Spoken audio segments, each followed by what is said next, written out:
I've always found it interesting that the number of stages of grief couldn't be narrowed down. Sure, the general consensus was 7, but others say 9, others 5 or 4. Now experiencing grief myself, I can understand why everyone can't make up their minds for what comprises grief. Grief is staying in bed all day while you can't sleep at night. It's having little motivation to bathe or sitting in your bath until it's cold. The thought of making a decision is overwhelming. Your brain is slow and groggy, or it's overworking, fighting the constant barrage of intrusive thoughts. It's so much to do even one chore, or you're manically cleaning the house, keeping yourself busy, or being unable to move. Grief doesn't start when the loved one passes. It starts with a diagnosis, or seeing that something's wrong.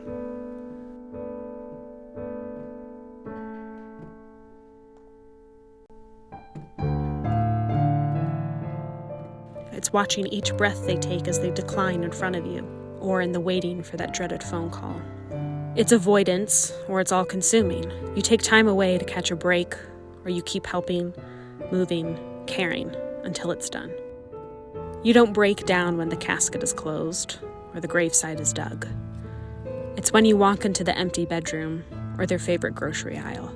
You see something that makes you want to text them, or call them, and tell them about it. And then you're reminded that you can't do that anymore.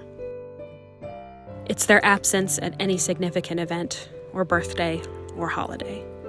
It makes one day seem like 10 without them, and the years spent with them like a short visit. Grief doesn't warn you when it's coming, it just slaps you out of nowhere. It ebbs and flows like a tide, but it's ever present like a shadow. It grips you, then it releases. Grief is shared, but it's also personal. We cope through tears and screams and laughter. We do or wear things that remind us of them. We leave their items right where they are, or we get rid of them because they're too painful. We look through old pictures. We get tattoos. We make tributes. We take it one day at a time.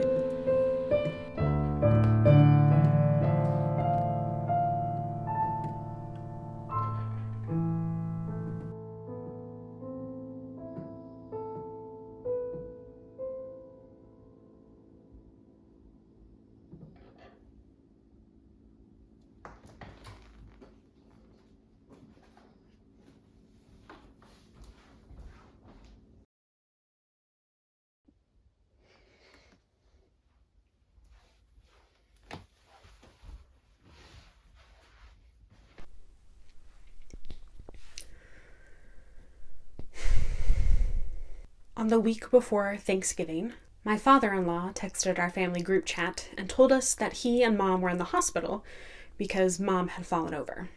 Immediately, my mind was worried that she had broken a hip or something. But my worries were quickly exchanged with a much deeper concern. On the Thursday before Thanksgiving, my in-laws FaceTimed us and told us the life-altering news that my mother-in-law most likely had brain cancer. They were going to do a biopsy to check, but they had definitely found several tumors on her brain. The Wednesday before Thanksgiving, she was home from the biopsy, and then we were anticipating the news, and we were very grateful we were together for the holiday. Much to our displeasure, we found out soon after my mother-in-law did indeed have brain cancer. She had glioblastoma, which is an aggressive form of brain cancer. Usually those diagnosed with glioblastoma, it's already bad enough news when there's one tumor on the brain. My mother-in-law had 5. The doctors gave her 2 months to live. We had her for just over 2.5 months. Through the ups and downs of this time, my husband and I were driving back and forth to see her, while her daughter and husband took care of her 24/7 with the help of hospice and home health care. We had some scares of her rushing back to the hospital, dealing with decisions and things that no one ever prepares you for, and something that we weren't thinking we were going to have to deal with for quite some time. Mom passed away in the morning, and it was a graceful passing. She wasn't in pain as far as we knew. We checked with her every day, and kept her on a regimented pain medications and steroids to help the swelling keep down. She passed gracefully, which was a blessing. I wanted to make this video to, one, honestly, to cope. Like I said, we make tributes, and I also wanted to inform you where I was and what we've been dealing with. And again, I wanted to just be vulnerable and share that grief is shared with others.